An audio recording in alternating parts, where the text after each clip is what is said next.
Item ಯಾವುದೇ ಇರಲಿ try ಮಾಡಿ ಆಚಿ ಚಿಕನ್ ಮಸಾಲಾ. ಫ್ಲಿಪ್ಕಾರ್ಟ್ ನಿಂದ ಕೇವಲ ₹1 ಹಾಲಿನ ವಿಚಾರ ಬೇಸರ ಹೊರ ಹಾಕಿದ್ದಾರೆ ಮಾಜಿ ಸಂಸದ ಡಿಕೆ ಸುರೇಶ್.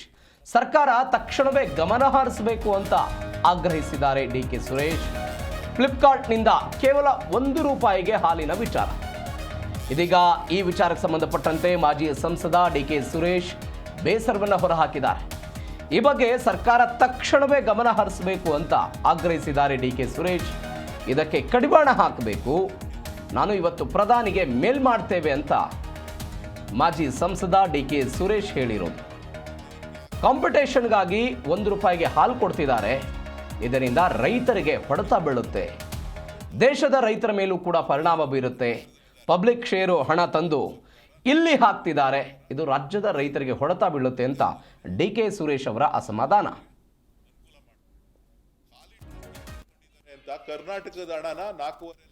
ಈ ಬಗ್ಗೆ ಹೆಚ್ಚಿನ ಡೀಟೇಲ್ಸ್ ಕೊಡ್ತಾರೆ ನಮ್ಮ ಪ್ರತಿನಿಧಿ ರಾಚಪ್ಪ ಫೋನ್ ಸಂಪರ್ಕದಲ್ಲಿದ್ದಾರೆ. ರಾಚಪ್ಪ, ಏನಿದು ಫ್ಲಿಪ್ಕಾರ್ಟ್ನಿಂದ ₹1 ಹಾಲು, ಇದಕ್ಕೆ ಡಿಕೆ ಸುರೇಶ್ ಅವರ ಆಕ್ರೋಶ ಯಾಕೆ? ಪ್ರವೀಣ್, ಈಗ ಫ್ಲಿಪ್ಕಾರ್ಟ್ ಇಂದ ₹1 ಹಾಲನ್ನ ಕೊಡುವಂತ ಒಂದು ಮಾರುಕಟ್ಟೆಯ ಕ್ಯಾಪ್ಚರ್ ಮಾಡುವಂತ ಒಂದು ಪ್ಲಾನ್ ಅನ್ನ ಈಗಾಗಲೇ ರೂಪಿತವಾಗಿದೆ ಮತ್ತು ಈಗಾಗಲೇ ಅದನ್ನ ಹಾಲನ್ನು ಸಹ ಮಾರಾಟವನ್ನ ಮಾಡ್ತಾ ಇದ್ದಾರೆ. ಹೀಗಾಗಿ ಈ ಬಮೂಲ್ನ ಅಧ್ಯಕ್ಷರಾಗಿರುವಂತ ಡಿಕೆ ಸುರೇಶ್ ಅವರು ತಮ್ಮ ಆಕ್ರೋಶವನ್ನು ವ್ಯಕ್ತಪಡಿಸಿದ್ದಾರೆ. ಇವರು ಈ ರೀತಿ ಪ್ರಚಾರಕ್ಕೋಸ್ಕರ ಸುಮಾರು ₹2,000 ಕೋಟಿ ಖರ್ಚು ಮಾಡ್ತಿದ್ದಾರೆ. ಇದು ಪಬ್ಲಿಕ್ ಅಕೌಂಟ್ ಮನಿ. ಇದನ್ನ ಹೇಗೆ ಇವರು ಖರ್ಚು ಮಾಡ್ತಾ ಇದ್ದಾರೆ? ಯಾಕಂದ್ರೆ ಇದು ತತ್ಕ್ಷಣದಲ್ಲಿ ಸರ್ಕಾರ ಮಧ್ಯಪ್ರವೇಶ ಮಾಡಿ ಇದನ್ನ ಕಡಿವಾಣ ಹಾಕ್ಬೇಕು. ಯಾಕಂದ್ರೆ ಫ್ಲಿಪ್ಕಾರ್ಟ್ ರಾಜ್ಯ ಸರ್ಕಾರ ವ್ಯಾಪ್ತಿಗೆ ಬರೋದಿಲ್ಲ, ಕೇಂದ್ರ ಸರ್ಕಾರ ವ್ಯಾಪ್ತಿಗೆ ಬರುತ್ತೆ ಮತ್ತು ಕೇಂದ್ರದ ಈ ಒಂದು ಆನ್ಲೈನ್ ಮಾರ್ಕೆಟಿಂಗ್ ವ್ಯವಸ್ಥೆ ಒಳಗಡೆ ಬರ್ತದೆ. ಹೀಗಾಗಿ ಇವರು ಯಾವ ಹಾಲನ್ನ ಒಂದ್ ವೇಳೆ ನಂದಿನಿ ಹಾಲನ್ನ ಮಾರಾಟ ಮಾಡಿದ್ರೆ ಅಭ್ಯಂತರ ಇರ್ಲಿಲ್ಲ, ಅದ್ರ ಬದಲಾಗಿ ಬೇರೆ ಬೇರೆ ಹಾಲನ್ನ ಮಾರಾಟ ಮಾಡ್ತಿರುವಂತದ್ದು ಇದು ಕಾಂಪಿಟೇಷನ್ಗೋಸ್ಕರ ಈ ರೀತಿ ಹಾಲನ್ನ ಮಾರಾಟ ಮಾಡ್ತಿರೋದು ನಿಜಕ್ಕೂ ರಾಜ್ಯದ ರೈತರ ಹಿತವನ್ನ ಇವರು ಹೊಡೆತ ಕೊಡುವಂತ ಒಂದು ಪ್ಲಾನ್ ಅನ್ನ ರೂಪಿಸಿದ್ದಾರೆ.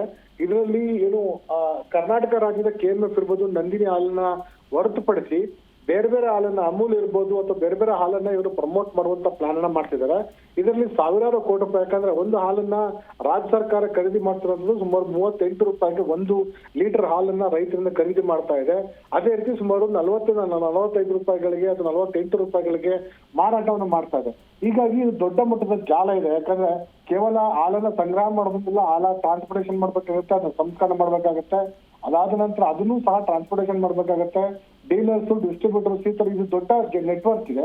ಹೀಗಾಗಿ ಕರ್ನಾಟಕ ರಾಜ್ಯದಲ್ಲಿ ಈ ರೀತಿ ಮಾಡ್ತಿರುವಂತದ್ದು ಒಂದು ರೀತಿ ಕರ್ನಾಟಕದ KMF ಒಂದು ಹಾಳು ಮಾಡುವಂತ ಒಂದು ಉದ್ದೇಶದಿಂದ ಕೂಡಿದಂತ ಒಂದು ಆತಂಕವನ್ನ ಡಿಕೆ ಸುರೇಶ್ ಅವರು ವ್ಯಕ್ತಪಡಿಸಿದ್ದಾರೆ. ಹೀಗಾಗಿ ಸಂಬಂಧಪಟ್ಟಂತೆ ಪ್ರಧಾನಿ ನರೇಂದ್ರ ಮೋದಿ ಅವರಿಗೆ ಒಂದು ದೂರನ್ನ ಸಹ ಆನ್ಲೈನ್ ನಲ್ಲಿ ಇಮೇಲ್ ನಲ್ಲಿ ದೂರನ್ನ ಕೊಡುವ ಮೂಲಕ ಈ ಸದ್ಯದಲ್ಲಿ ಆಗ್ತಿರುವಂತ ಸಮಸ್ಯೆಗಳನ್ನ ಬಗೆಹರಿಸಬೇಕು ಅಂತ ಒಟ್ಟು 14.5 ಲಕ್ಷ ಲೀಟರ್ನ ಒಂದು ದಿನಕ್ಕೆ ರೈತರಿಂದ ಇವರು ಸಂಗ್ರಹವನ್ನು ಮಾಡಲಾಗ್ತಾ ಇದೆ.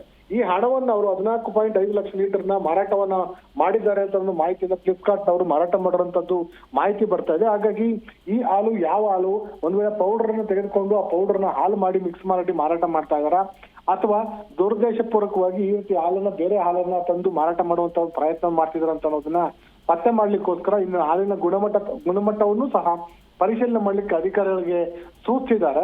ಹೀಗಾಗಿ ಆ ಹಾಲನ್ನ ಈ ಒಂದು ಫ್ಲಿಪ್ಕಾರ್ಟ್ ಅಲ್ಲಿ ಸಿಗುವಂತ ಹಾಲನ್ನ ಪರ್ಚೇಸ್ ಮಾಡಿ ಅದನ್ನ ಲ್ಯಾಬೋರೇಟರಿ ಕಳಿಸಿ ಅದು ಯಾವ ರೀತಿಯಂತ ಒಂದು ಹಾಲನ್ನು ತಯಾರು ಮಾಡಿರುವಂತ ಹಾಲು ಅಥವಾ ಎಲ್ಲಿಂದ ಬಂದಿರೋ ಹಾಲು ಮತ್ತು ಹಾಲಿನ ಗುಣಮಟ್ಟದ ಬಗ್ಗೆನೂ ಸಹ ತಯಾರಿ ಮಾಡಿ ನಂತರ ಅದ್ರ ವಿರುದ್ಧ ಕಾನೂನು ಕ್ರಮವನ್ನು ಕೈಗೊಳ್ಳಬೇಕು ಅಂತ ಚಿಂತನೆಯನ್ನ ಡಿಕೆ ಸುರೇಶ್ ಅವರು ಮಾಡಿದ್ದಾರೆ. ಹೀಗಾಗಿ ರಾಜ್ಯದ ರೈತರ ಹಿತರಕ್ಷಣೆ ಮಾಡಬೇಕು ಮತ್ತು ಈ ನೆಲ ಜಲದ ನಂದಿನಿ ಬ್ರ್ಯಾಂಡ್ ಅನ್ನ ಉಳಿಸಬೇಕು ಅಂತ ನಿಟ್ಟಿನಲ್ಲಿ ಡಿಕೆ ಸುರೇಶ್ ಅವರು ಹೋರಾಟಕ್ಕೆ ಮುಂದಾಗಿದ್ದಾರೆ. ಪ್ರವೀಣ್, ಓಕೆ ರಾಚಪ್ಪ, ನಿಮ್ಮೆಲ್ಲ ಡೀಟೇಲ್ಸ್ಗೆ